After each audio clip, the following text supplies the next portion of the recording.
नमस्कार सर्वांना, तुम्हा सर्वांचे स्वागत आहे आपल्या सुनाईना द सुपर मॉम ह्या यूट्यूब चॅनलवर। तर आजचा दिवस तुम्हाला छान आनंदाचा जावो, तुमच्या मनातल्या सर्व इच्छा पूर्ण होत याच तुम्हाला नवीन आणि मंगलमय दिवसाच्या शुभेच्छा।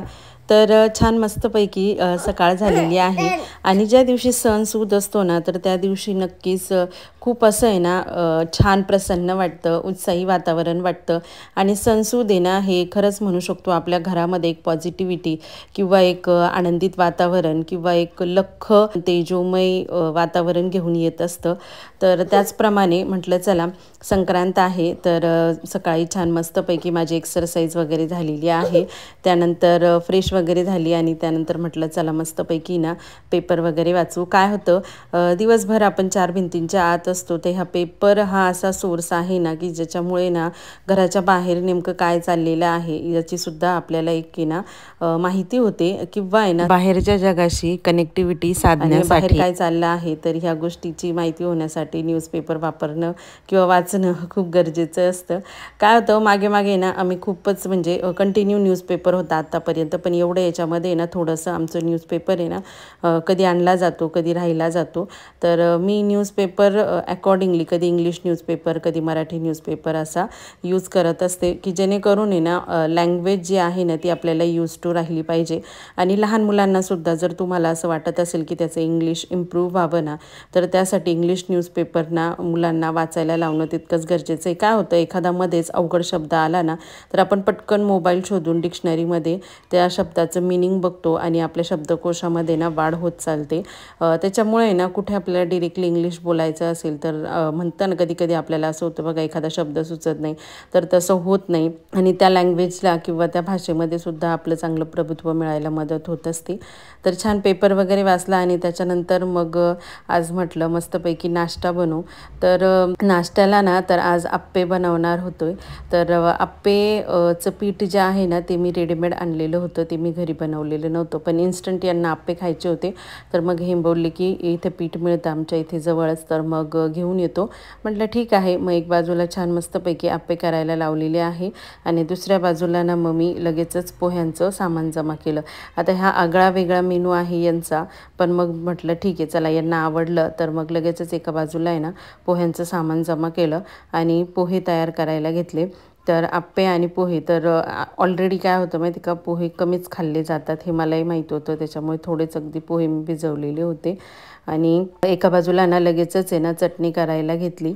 तर भरपेट असा मस्तपैकी आमचा नाश्ता होणार होता, त्याच्यामुळे मग मी जेवणासाठी दुपारी म्हटलं काहीतरी आपण लाईट वेट असंच खाऊ आणि त्याच्यानंतर ना संध्याकाळी तर मग मी बनवणार होते पुरणपोळी। पहिला सण आहे वर्षाचा, तर मग म्हटलं गोडाधोडानेच आपण त्याचं स्वागत करूया, तर मग रात्री छान मस्तपैकी पुरणपोळी करणार होते।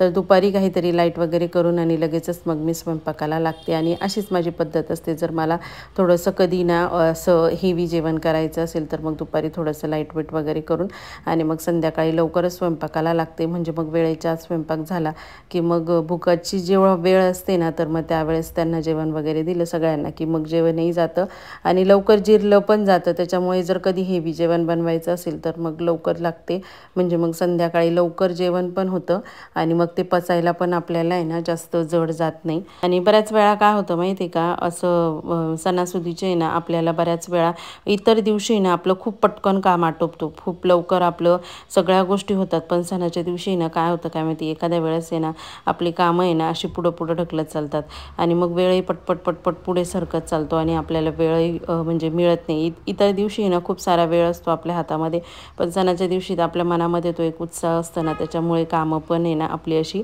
पुढे पुढे सरकत चालतात। आणि मला आहे ना आज दुपारून तिळाचे लाडू पण करायचे होते आणि सगळ्यात महत्त्वाचं म्हणजे तिळाचे लाडू मी पहिल्यांदा करणार आहे। आत्तापर्यंत मी फक्त विकतचेच आणत होते, पण आज म्हटलं चला माझ्या आईला रेसिपी विचारली आणि त्यानुसार मग मी आज तिळाचे लाडू बनवणार होते। तर तिळाच्या लाडूच्या रेसिपीचा जो व्हिडिओ आहे ना तर तो मी कालच्या अपलोड केलेला आहे, तर तो तुम्ही नक्की आपल्या चॅनलला व्हिजिट करा आणि त्याच्यावर बघू शकता की कशा पद्धतीने मी लाडू तयार केले. खरंच लाडू एवढे क्रंची झाले, एवढे क्रिस्पी आणि तोंडात टाकल्यानंतर ना एकदम असं छान, जसं की आपण राजगिराची चिक्की खातो ना, तर तसंच एकदम असं तोंडामध्ये विरघळतच होता लाडू आणि खूप सुंदर झाला. मला तर म्हणजे खूप आवडला. तर तुम्ही सुद्धा आहे ना एकदा चॅनलला व्हिजिट करून ही रेसिपी बघा आणि त्यानुसार एकदा लाडू करून बघा आणि तुम्हाला कसे लाडू वाटतात तेही मला कमेंटमध्ये नक्की सांगा बरं का. एरवी माझ्या बाबतीमध्ये तरी काय होतं माहिती का, सकाळी मला कामं आटोपण्याची खूप घाई असते, कारण सकाळच्या हुरूपामध्ये ना बरीचशी कामं आटोपली जातात आणि जसजशी दुपार होती ना तसतशी आपली एनर्जी लेवल पण कमी होऊन जाती आणि जसजशी एनर्जी लेवल कमी झाली ना तर तसं कामं आटोपायला कंटाळा येतो. त्याच्यामुळे मग मी सकाळच्या हुरूपामध्ये जेवढे मला जास्त कामं आटोपता येईल तेवढे जास्तीत जास्त कामं आटोपत असते आणि मग त्याच्यासाठी ना मग इतर दिवशी काय होतं माहिती का, जास्त असा नाश्त्याचा मोठा खेळ वगैरे किंवा पसारा होत नाही. जो काही शॉर्टकट नाश्ता असला, कधी पोहे असतं, कधी चपातीला तूप लावून चहा चपातीच असते किंवा अशा पद्धतीने भाजी पोळी जर सकाळी केलेली असेल तर कधी कधी त्याच भाजीचा आणि पोळीचा नाश्ता आम्ही करत असतो. मग दुपारी एखादी चटणी वगैरे करायची त्याला तोंडी लावायला किंवा तीच भाजी मग दुपारून खायची किंवा सहसा मी एकटी असते त्याच्यामुळे स्पर्शूला जेवू खाऊ घालून देते आणि मग मला जर दुपारी जर भूक नाही लागली तर मग डिरेक्टली संध्याकाळीच जेवण करत असते. त्याच्यामुळे मग जर कधी सुट्टी असेल किंवा किट्टू घरी असेल, तिचे बाबा घरी असतील, तर मग त्या दिवशी मग हमखास आहे ना मोठा नाश्ता छान मस्तपैकी त्यांच्या पद्धतीने त्यांच्या दोघांना जसं पाहिजे तसं किंवा स्पर्शूला, आता स्पर्शू पण अधूनमधून एखादी गोष्ट म्हणते की आई असं पाहिजे म्हणून, जसं की त्यांना पॉपकॉर्न वगैरे आवडतात, तर ह्या गोष्टी अशा अधूनमधून होतच असतात. त्याच्यामुळे भाजी पोळी म्हणजे असं दुपारच्या वेळेला खूप अशी भरपेट मिळालीच पाहिजे अशी काही अपेक्षा नसते. आणि सहसा जर समजा आपल्याला जर हे करायचं असेल ना, वजन वगैरे जर कमी करायचं असेल ना, तर भाज्या ज्या असतात ना तर त्या भाज्या जास्त खायच्या आणि जी आपली गव्हाची चपाती असते ना ती कमी खाल्ली ना तरी चालते, कारण गव्हाच्या चपातीमध्ये ना जास्त कार्बोहायड्रेट असतात. तर त्याच्याऐवजी तुम्ही म्हणजे बाजरीची भाकरी किंवा ज्वारीची भाकरी जी असते ना ती खाल्ली तर खूप चांगली असते. जे डायबिटीज पेशंट असताना त्यांना पण जास्त बाजरीची भाकरी ती खात नाही, कारण माझ्या वडिलांच्या अनुभवावरून सांगते, ते जास्त बाजरीची भाकरी खात नाही, त्याच्यामध्ये ना थोडंसं शुगरचं प्रमाण जास्त असतं. त्याच्यामुळे ज्वारीची भाकरी ज्यांना वजन कमी करायचं आहे ना तर त्यांच्यासाठी खूप बेस्ट आहे. खरं तर आहे ना वजन कमी करणं ही म्हणजे लगेचच अशी इन्स्टंट होणारी गोष्ट नाही आहे, तर त्याच्यासाठी ना आपल्याला थोडे दिवस का होईना पण द्यावेच लागतात. पहिल्यांदा आपल्याला आपल्या शरीराला सवय लावावी लागते, कारण एक्सरसाइज करणं इतकं गरजेचं आहे शरीरासाठी. आणि आपल्याला जर आपल्या पोटावरची म्हणा किंवा मांडीवरची, पायांवरची किंवा हातसुद्धा आपले कधी कधी एकदम असे जाड दिसतात, तर ते प्रॉपर असे शेपमध्ये दिसण्यासाठी जी अतिरिक्त चरबी जी आहे ना तर ती निघून जाण्यासाठी किंवा ती वितळून जाण्यासाठी एक्सरसाइज करणं तितकंच गरजेचं आहे. आणि मला आहे ना ॲक्च्युली डॉक्टरांनी स्वतः ज्या रिकमेंडेड केलेल्या होत्या एक्सरसाइज त्या एका व्हिडिओमध्ये ना मी तुमच्याबरोबर शेअर केलेल्या आहे. तर त्या एक्सरसाइज म्हणजे अगदी वरदान आहे. कधी कधी ना बघा आपल्याला खूप सारी कंबरदुखी वगैरे होत असते, तर कंबरदुखीवर सुद्धा रामबाण उपाय म्हणून एक्सरसाइज आपल्या पोटाची आणि कमरेची होणं रोजच्या रोज खूप गरजेचं असतं. कारण रोज आपण जे काही काम करत असतो ना तर ते काम करत असताना प्रॉपर असं एक्सरसाइज आपल्या कमरेची म्हणा किंवा हातापायांची होत नसते. त्यासाठी ना प्रॉपर वेळ देणं सकाळी 10 ते 15 मिनटं का होईना खूप गरजेचं असतं. आणि आपण आहे ना जेव्हा आपलं वय कमी असतो ना तर त्यावेळेस त्याला आहे ना तितकं महत्त्व देत नाही, पण जसजसं आपलं वय वाढतं किंवा जसजसं आपल्याला व्याधी चढायला लागतात ना तर मग तेव्हा आपण आहे ना जागे होतो आणि मग आपल्याला असं वाटतं की आत्ता खरंच आपल्या शरीराला एक्सरसाइजची गरज आहे.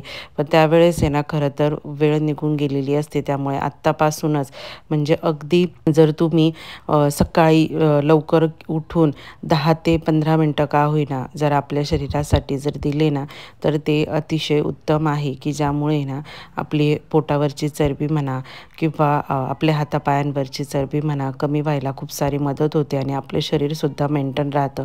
जेवढी तुम्ही प्रॉपर एक्सरसाइज कराल ना तेवढं तुमचं शरीर कधीच जाड होणार नाही.